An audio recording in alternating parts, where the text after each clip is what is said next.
Ang mensahe para sa mga bundok ng Israel. Sinabi ng Panginoon, Anak ng tao, magsalita ka laban sa mga bundok ng Israel.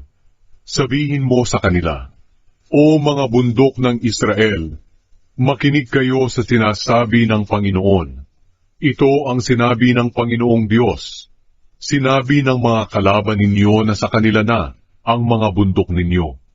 Kaya anak ng tao, sabihin mo sa mga bundok ng Israel, na ako ang Panginoong Diyos ay nagsasabi, Sinalakay kayo ng mga bansa mula sa iba't ibang dako, at sila ngayon ang nagmamay-ari sa inyo. Kinutya nila kayo, at inilagay sa kahihiyan. Kaya kayong mga bundok, burol, mga daluyan ng tubig, lambak, mga gibang lugar, at mapanglaw na bayan na sinalakay at kinutya ng mga bansa sa palibot ninyo. Pakinggan ninyo ang sasabihin ko. Ako ang Panginoong Diyos ay nagsasabing, Lubha akong nagagalit sa mga bansang iyon, lalong-lalo na sa Edom. Sinakop nila ang aking lupain ng may katuwaan at pangungutya, dahil talagang gusto nilang mapunta sa kanila ang mga pastulan nito. Kaya anak ng tao, magsalita ka tungkol sa Israel. Sabihin mo sa mga bundok, burol, daluyan ng tubig at lambak, na ako, ang Panginoong Diyos, ay nagsasabi, Tiniis ninyo ang pangungutya ng mga bansa sa palibot ninyo. Kaya dahil sa matindi kong galit, ako, ang Panginoong Diyos, ay sumusumpang mapapahiya rin ang mga bansang iyon. Ngunit kayong mga bundok ng Israel, tutubuan kayo ng mga punong kahoy na namumunga para sa mga mamamayan kong Israel. Dahil malapit na silang umuwi, makinig kayo, aalagaan ko kayo. Bubungkalin at tataniman ko ang mga lupa ninyo. Pararamihin ko kayo, kayong mga mamamayan ng Israel. Muling itatayo at titirhan ang mga nawasak ninyong mga bayan. Pararamihin ko ang mga tao at mga hayop sa inyo. Patitirahin ko silang muli sa lupain ninyo katulad noon, at pauunlarin ko kayo ng higit pa kaysa sa dati, at malalaman ninyong ako, ang Panginoon. Ibabalik ko ang mga mamamayan kong Israel sa inyo. Sila ang magmamay-ari sa inyo, at hindi nyo na muling kukunin ang mga anak nila. Sinabi pa ng Panginoong Diyos, Sinasabi ng mga tao sa inyo na nilalapa ninyo ang inyong mga mamamayan, at inuulilan ninyo sa kabataan ang inyong bansa. Pero mula ngayon, hindi na ninyo lalapain ang inyong mga mamamayan, at hindi na ninyo uulilain sa kabataan ang inyong bansa. Ako, ang Panginoong Diyos, ang nagsasabi nito. Hindi ko napapayagang kutsain o hiyain kayo ng ibang mga bansa, at hindi ko na rin papayagang mawasak ang bansa ninyo.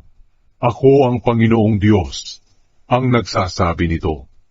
Sinabi pa ng Panginoon sa akin, Anak ng tao, noong ang mga Israelita ay nakatira pa sa lupain nila, dinungisan nila ito sa pamamagitan ng masasama nilang ugali at pamumuhay. Sa aking paningin, ang kanilang uri ng pamumuhay ay kasindumi ng babaeng may buwan ng dalaw. Kaya ibinuhos ko sa kanila ang galit ko, dahil sa mga pagpatay nila roon sa lupain ng Israel, at dahil sa pagsamba nila sa mga Diyos-Diyosan, na siyang nagparumi sa lupaing ito. Pinangalat ko sila sa ibang mga bansa. Ginawa ko sa kanila ang nararapat, ayon sa mga ugali at pamumuhay nila. At kahit saan mang bansa sila pumunta, ay ipinapahiya nila ang banal kong pangalan.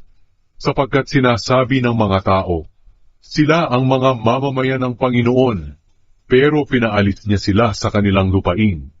Nag-alala ako sa aking banal na pangalan, na inilagay ng mga mamamayan ng Israel sa kahihiyan, saang bansa man sila pumunta.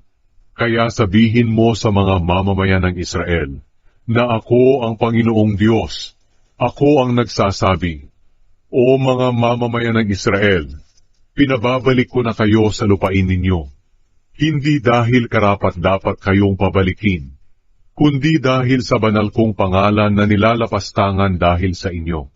Saan mang bansa kayo mapunta, ipapakita ko ang kabanalan ng marangal kong pangalan sa mga bansa kung saan nilapastangan ninyo ito, at malalaman ng mga bansang iyon na ako ang Panginoon, kapag ipinakita ko sa kanila ang aking kabanalan sa pamamagitan ng gagawin ko sa inyo. Ako ang Panginoong Diyos, ang nagsasabi nito, sapagkat kukunin ko kayo sa iba't ibang bansa, at pababalikin ko kayo sa sarili ninyong lupain. Wiwisikan ko kayo ng malinis na tubig nang maging malinis kayo sa lahat ng karumihan ninyo, at hindi na kayo sasamba sa mga Diyos-Diyosan. Bibigyan ko kayo ng bagong puso at bagong espiritu, at ang matitigas ninyong puso ay magiging pusong masunurin.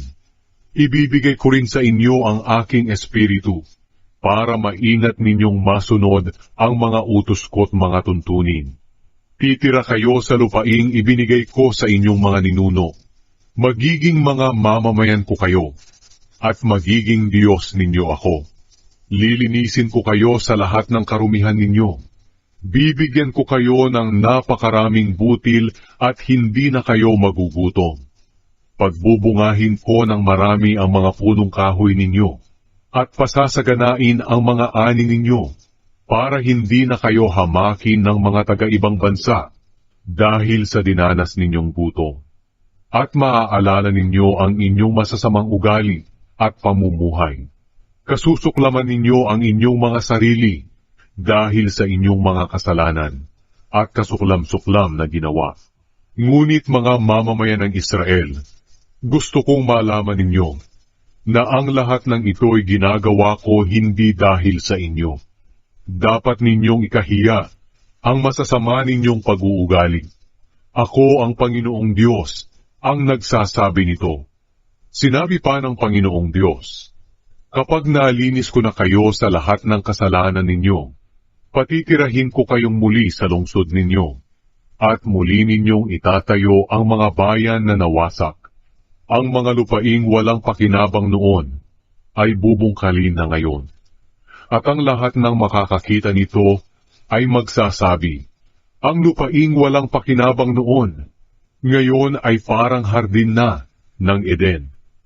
Ang mga lungsod na giba at mapanglaw noon, ngayon ay tinitirhan at napapadiran na, at malalaman ng mga bansang nakatira sa palibot ninyo, na ako ang Panginoong nagtayo ng mga nawasak at nagtanim sa mga ilang na lupain. Ako ang Panginoon ang nagsasabi nito, at gagawin ko ito. Patuloy pang sinabi ng Panginoong Diyos, pakikinggan kong muli ang mga kahilingan ng mga mamamayan ng Israel, at ito pa ang gagawin ko sa kanila. Pararamihin ko sila na kasindami ng mga tupa na inihahandog sa Jerusalem sa panahon ng pista. Kaya ang mga nawasak na lungsod ay titirahan na ng maraming tao, at malalaman nila na ako ang Panginoon.